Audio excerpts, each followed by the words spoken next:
عليهم الذلة أينما سقفوا إلا بحبل من الله وحبل من الناس وباءوا بغضب من الله وضربت عليهم المسكنة ذلك بأنهم كانوا يكفرون بآيات الله ويقتلون الأنبياء بغير حق ذلك بما عصوا وكانوا يعتدون۔ اس کا معنی یہ ہوتا ہے کہ ان پر جما دی گئی خواری یعنی ذلت، ان پر جما دی گئی خواری جہاں ہوں امان نہ پائیں، یعنی ہمیشہ ذلیل ہی رہیں گے، عزت کبھی نہ پائیں گے۔ اسی کا اثر ہے کہ آج تک یہود کو کہیں کی سلطنت میسر نہ آئی، جہاں رہے رعایا یا غلام ہی بن کر رہے۔ الا بحبل اللہ، مگر اللہ کی ڈور، یعنی تھام کر، ایمان لا کر، اگر وہ ایمان لے آئے تو عزت پائے، اور اگر یہود ہی بن کر رہے تو وہ ذلیل ہی رہے۔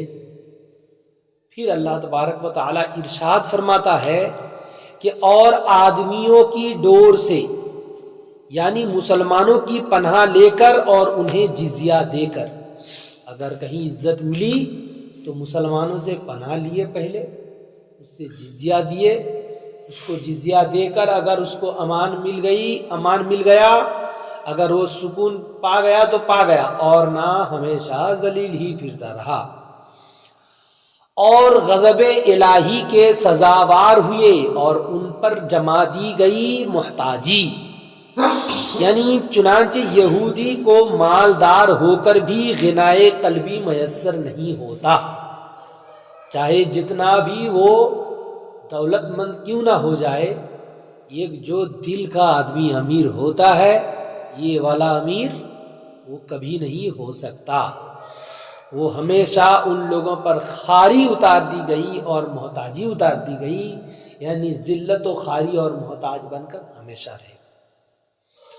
ذالک بأنہم کانوا یکفرون بآیات اللہ ویقتلون الانبیاء بغیر حق، یہ اس لیے کہ وہ اللہ کی آیتوں سے کفر کرتے اور پیغمبروں کو ناحق شہید کرتے۔ پیغمبران اعظام کو ناحق شہید کرنے سے اس کا انجام ایسا ہوتا۔ بہت ساری جگہوں میں آپ دیکھیے گا امام صاحب کو بھی بہت ذلت اور خواری کے ساتھ نکالتے ہیں۔ جو لوگ نکالتے ہیں اس کے تعلق سے بھی کتاب میں لکھا ہے۔ کیوں؟ اس لیے کہ جو لوگ ائمہ کرام ہوتے ہیں وہ لوگ نائبان رسول ہوتے ہیں، اور کتاب میں لکھا ہے کہ جو لوگ رسولوں کو بغیر حق کے قتل کرتے ہیں، بغیر کسی مطلب کے، بغیر کسی قصور کے، صرف وہ حق بات کہتے ہیں، اسی لیے لوگ برداشت نہیں کرتے تھے، ان کو قتل کر دیتے تھے اور کبھی کبھی گاؤں سے نکال دیتے تھے۔ تو قرآن نے کہا جو ایسا کرتا اس کو میں ذلیل و خوار کر کے رکھ دیتا ہوں یعنی قرآن میں اللہ پاک فرماتا ہے۔ تو ایسا آدمی ذلیل ہو جاتا، خوار ہو جاتا، اس کو رسوا ہو جاتا۔ وہ سوچتا ہے کہ ہم جس کو نکال رہے ہیں، جس پیغمبر کو، ان کو ذلیل کر رہے ہیں۔ ایسا نہیں، اللہ نے حکم دیا کہ اپنے مسلمان بھائیوں کو بھی گاؤں سے نکالو نہیں، مسلمان بھائیوں کو بھی گاؤں سے نکالنے کا منع ہے۔ پھر اسی جگہ میں عذاب کا بھی اعلان ہے کہ جو گاؤں سے نکالتا وہ ذلیل و خوار ہوتا۔ بات سمجھ میں آئی؟ اسی لیے کسی امام صاحب وغیرہ کے پیچھے بھی نہیں لگنا چاہیے، یہ یہودیوں کا طریقہ ہے۔ بات سمجھ میں آئی کہ نہیں؟ اللہ تبارک و تعالی ارشاد فرماتا ہے ذالک بانہم کانوا یکفرون بآیات اللہ ویقتلون الانبیاء بغیر الحق، اور یہ اس لیے کہ وہ اللہ کی آیتوں سے کفر کرتے اور پیغمبروں کو ناحق شہید کرتے۔ ذالک بما عصوا وکانوا یعتدون، یہ اس لیے کہ نافرما بردار اور سرکش تھے۔ کبھی وہ اللہ پاک کی فرما برداری نہیں کرتے تھے، انبیاء کرام کی فرما برداری نہیں کرتے تھے۔ پھر آخر میں کیا بتایا گیا؟ سرکش تھے، یعنی بدماش تھے۔ سرکش کا معنی بدماش، جان بوجھ کر بدماشی کرنا، ان کو سرکش کہا جاتا ہے۔ لیسو سواء، سب ایک سے نہیں، من اہل الکتاب امۃ قائمۃ یتلون آیات اللہ آناء اللیل وہم یسجدون، سب ایک سے نہیں، کتابیوں میں کچھ وہ ہیں کہ حق پر قائم ہیں۔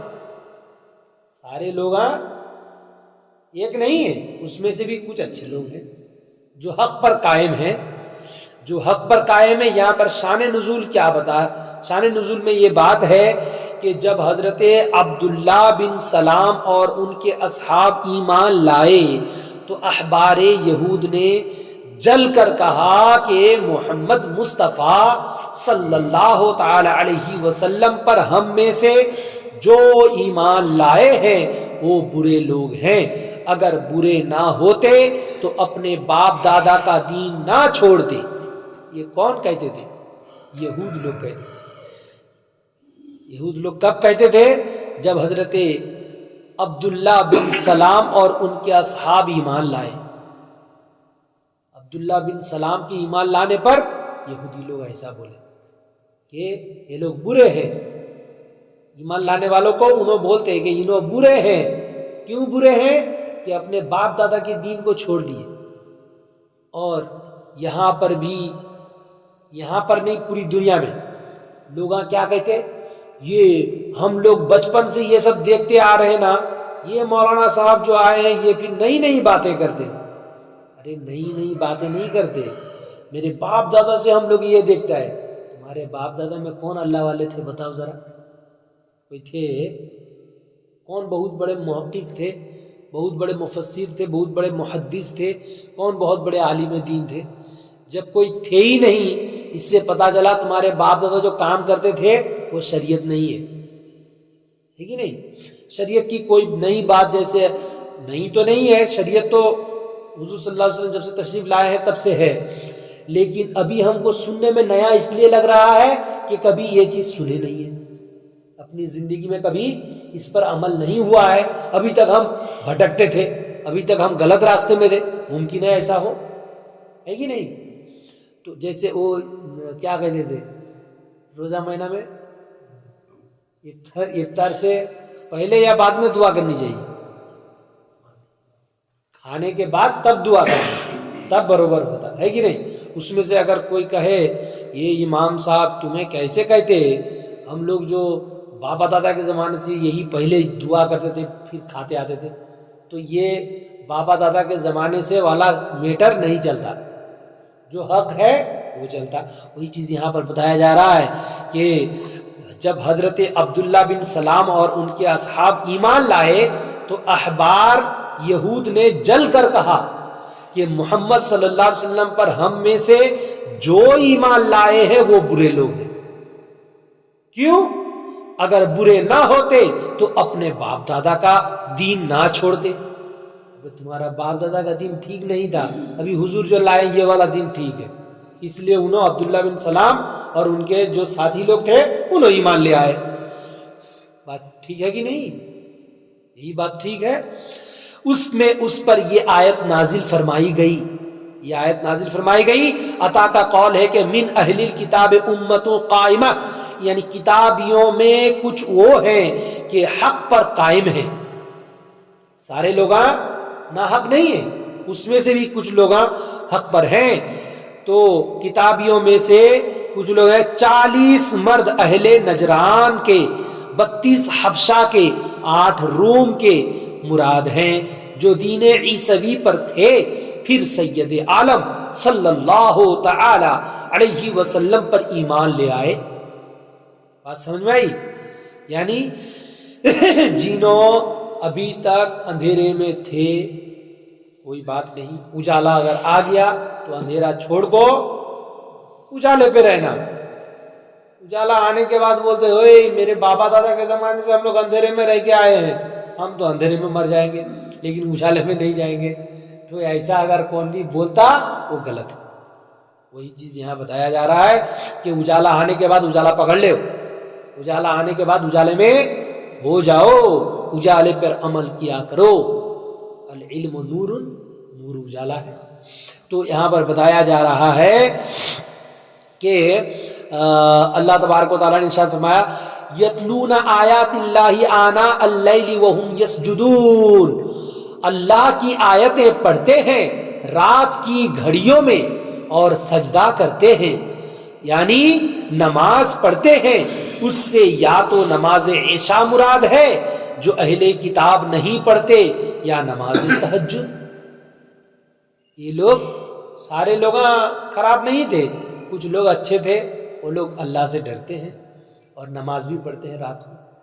تو یہ بات ہونے کے بعد پھر اللہ تبارک و تعالی نے ارشاد فرمایا یؤمنون باللہ والیوم الآخر ویأمرون بالمعروف وینہون عن المنکر ویسارعون فی الخیرات، اللہ اور پچھلے دن پر ایمان لاتے ہیں اور بھلائی کا حکم دیتے ہیں، بھلائی کا حکم دیتے اور برائی سے منع کرتے ہیں، یعنی برائی سے منع کرتے اور دین میں مداہنت یعنی حق بات کہنے میں کسی کی پرواہ نہیں کرتے، دین میں مداہنت نہیں کرتے، حق بات کہنے میں کسی کی پرواہ نہیں کرنی چاہیے، کسے باشد چاہے کون بھی ہوں دے، جب دین کی بات ہو بول دینا چاہیے منہ کے اوپر۔ یہ میں اور آپ نہیں بلکہ قرآن پاک کہتا ہے کہ نہیں؟ اور حضرت علی فرماتے ہیں یہ بڑا جہاد ہے، منہ کے اوپر بولنا، حق بات منہ کے اوپر بولنا، یہ بڑا جہاد ہے۔ اور حضور نے فرمایا الحق مر، یعنی حق بات بڑی کڑوی ہوتی ہے، حق بات سننے میں میٹھی نہیں لگتی، کڑوی کڑوی لگتی ہے، اس کو برداشت کرنا پڑتا، یا تو خود کو بدلنا پڑتا۔ حق بات سننے کے بعد بات صحیح ہے کہ نہیں، خود کو بدل لے ہو تو کڑوی نہیں لگتی اور نہ بہت کڑوی لگتی۔ پھر یہاں پر بتایا جا رہا ہے کہ اور نیک کاموں پر دوڑتے ہیں، یہ نیک لوگوں کی صفت بیان کی جا رہی ہے کہ اللہ اور پچھلے دن پر ایمان لاتے ہیں اور بھلائی کا حکم دیتے اور برائی سے منع کرتے ہیں اور نیک کاموں پر دوڑتے ہیں، وَأُولَئِكَ مِنَ الصَّالِحِينَ، اور یہ لوگ لائق ہیں۔ بات سمجھ میں آئی؟ یہ لوگ لائق ہیں۔ وَمَا يَفْعَلُوا مِنْ خَيْرٍ فَلَنْ يُكْفَرُوهُ وَاللَّهُ عَلِيمٌ بِالْمُتَّقِينَ، اور وہ جو بھلائی کریں ان کا حق نہ مارا جائے گا اور اللہ کو معلوم ہے ڈر والے۔ جو لوگ اللہ سے ڈرتے ہیں ان لوگوں کی بات اللہ تبارک و تعالیٰ جانتا ہے کہ کون اللہ سے ڈرنے والے ہیں۔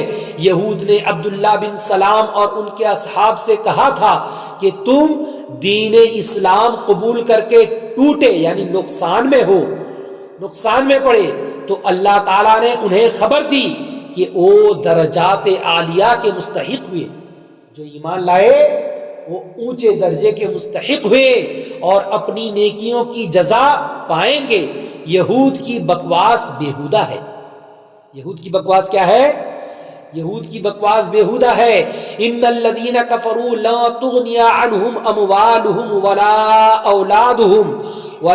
اولادہم من اللہ شیئا، وہ جو کافر ہوئے ان کے مال اور اولاد ان کو اللہ سے کچھ نہ بچائیں گے، یعنی جن پر انہیں بہت ناز ہے، جن کافروں کو اپنی مال پر اپنے اولاد پر بہت زیادہ ناز ہے، اس کے مال اس کی اولاد اس کو اللہ پاک کی بارگاہ میں نہیں بچا سکتے۔